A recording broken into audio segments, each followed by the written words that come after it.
Welcome back to my channel which is Tola's diary. তোমাদের সকলকে আমার চ্যানেলে অনেক অনেক অনেক ওয়েলকাম। আজকের ব্লগের ইন্ট্রো দেখে তো তোমরা বুঝেই গেছো এই ব্লগটা কী রিলেটেড হতে চলেছে।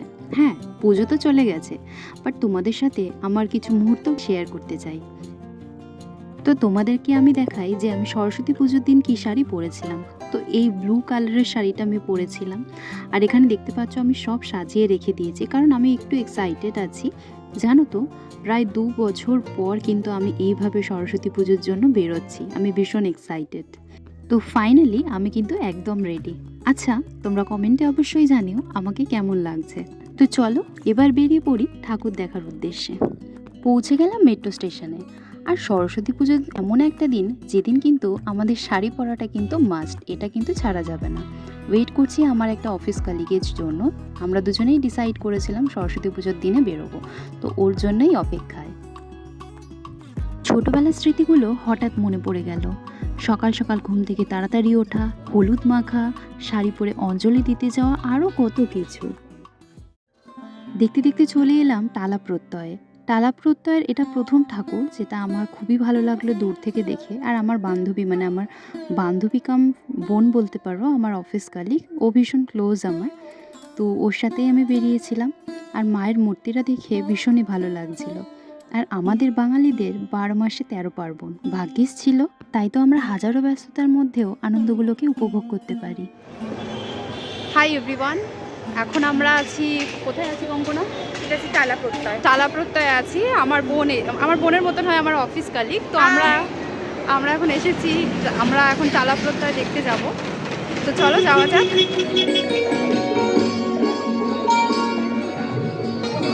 তোমাদেরকে যেমন ভিডিও শুরুতেই আমি বলেছিলাম, প্রায় আমি 2 বছর পরে কিন্তু সরস্বতী পুজোর দিন শাড়ি পরে কিন্তু বেরোলাম। আর আমি কিন্তু ভীষণই হ্যাপি ছিলাম। সরস্বতী পুজোর সময় কিন্তু ছোটোবেলার কথা খুব মনে পড়ে, মানে স্কুল লাইফের কথা, আমাদের স্কুলে কাটানো দিনগুলো। সরস্বতী পুজোর আগের দিন স্কুলকে সাজানো, পেপার কাটিং থেকে শুরু করে ঠাকুরকে সাজানো, সব কিছু মনে পড়ে। স্কুলে যাওয়া, বন্ধুদের সাথে খাওয়া দাওয়া, আড্ডা, আরও কত কিছু। বড় হওয়ার সাথে সাথে সময়ের পরিবর্তন হয়, বন্ধু সংখ্যা কমতে থাকে, এবং আমরা কিন্তু নিজের নিজের লাইফে কিন্তু ব্যস্ত হয়ে যাই। তো এত কিছুর মাঝেও আমরা কিন্তু নিজেদেরকে কেয়ার করাটা ভুলে গেলে হবে না। সর্বপ্রথম নিজের কেয়ার করাটা ইম্পর্টেন্ট, নিজেকে খুশি রাখাটা ইম্পর্টেন্ট, কারণ তুমি খুশি থাকলে তবেই তোমার ফ্যামিলিকে তুমি খুশি রাখতে পারবে, তাই না?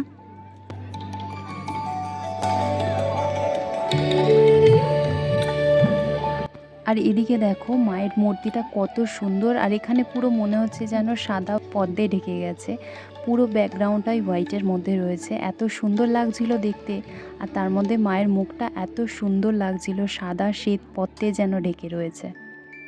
তোমরা যারা এসে টালা প্রত্যয়ের ঠাকুরটা দেখে গেছো, তারা নিশ্চয়ই জানবে যে এখানে প্যান্ডেলটা কত সুন্দর করে বানিয়েছিল। বাট রোদটাও কিন্তু সেই রকম ছিল, মানে তাকানো ইম্পসিবল হয়ে দাঁড়াচ্ছিল, এতটাই রোদ ছিল মাথার উপরে।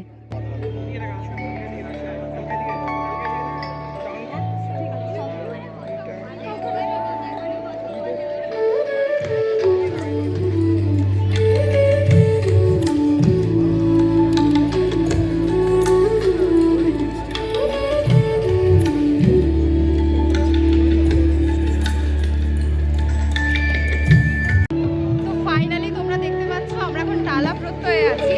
আর মানে মায়ের মূর্তিটা কিন্তু অসাম হয়েছে, মানে খুবই সুন্দর হয়েছে। আর সবথেকে বড় কথা, ব্যাকগ্রাউন্ড ভীষণ সাদা, মানে হোয়াইটের মধ্যে হয়েছে, খুব সুন্দর হয়েছে। যার ফলে যারাই ফটো তুলছে, ফটোটা খুব সুন্দরই একদম। টালা প্রত্যয় ঠাকুরটা দেখার পরে আমরা কিন্তু চলে গেছিলাম হলদিরামসে, কারণ প্রচণ্ড খিদে পেয়ে গেছিলো, তাই আমরা হলদিরামসে চলে গেছিলাম। আর এত কিছু খাবারের মাঝখানে আমরা একটু একটু কনফিউজড হয়ে গেছিলাম যে কোনটা নেব, কি অর্ডার দেবো। তারপরে ফাইনালি কিন্তু আমরা একটা খাবার অর্ডার দিলাম, আর সেটা ছিল ফ্রাইড রাইস, ভেজ মাঞ্চুরিয়ান আর স্যালাড। এই ছিল আমাদের লাঞ্চ।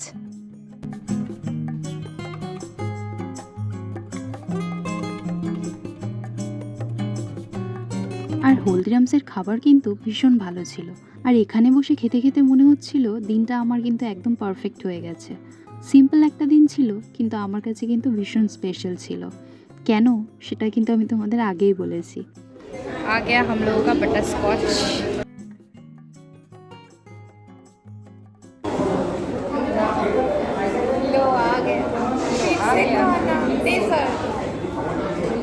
আইসক্রিম খেতে খেতেই আমরা ভাবছিলাম যে এরপর কোথায় যাওয়া যেতে পারে। প্রথমে ভাবলাম যে ভিক্টোরিয়া যাব, তারপরে বাইরের রোদটা এত চড়া ছিল যে নিজেদের যাওয়ার আর সাহসটা হলো না, তাই নিজেদের ডিসিশনটা চেঞ্জ করলাম। আর যেহেতু পাশেই নন্দন ছিল, তাই আমরা ডিসিশন নিলাম যে আমরা নন্দনেই যাব। যেমন বলা তেমন কাজ, তো আমরা ফাইনালি নন্দনে গিয়ে পৌঁছালাম। আর এই সময় কিন্তু নন্দনে নতুন একটা থিমের কাজ চলছিল, তোমরা দেখতেই পাচ্ছ।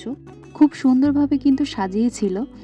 আর কিছু কিছু জায়গায় বেশ আমরা যে গোপীগাইন বাঘাবাইনের যে মুভিগুলো দেখেছি, যে বক্সের মধ্যে অনেক সোনা, তারপরে হিরে জহরাত এরকম থাকতো, মুভিতে দেখেছি, ওই রকমভাবেও ওই ধাঁচেও সাজিয়েছে। তো খুব সুন্দর লাগছিল দেখে।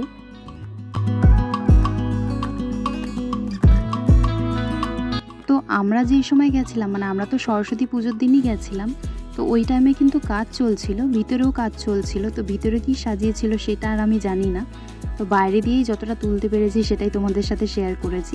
তোমরা যারা গেছো তারা হয়তো জানবে যে অ্যাকচুয়ালি কী করেছিল। তো অনেকক্ষণ ঘোরাফেরার পরে ফাইনালি আমরা একটা জায়গায় গিয়ে বসলাম, নন্দনে অনেকক্ষণ গল্প করলাম।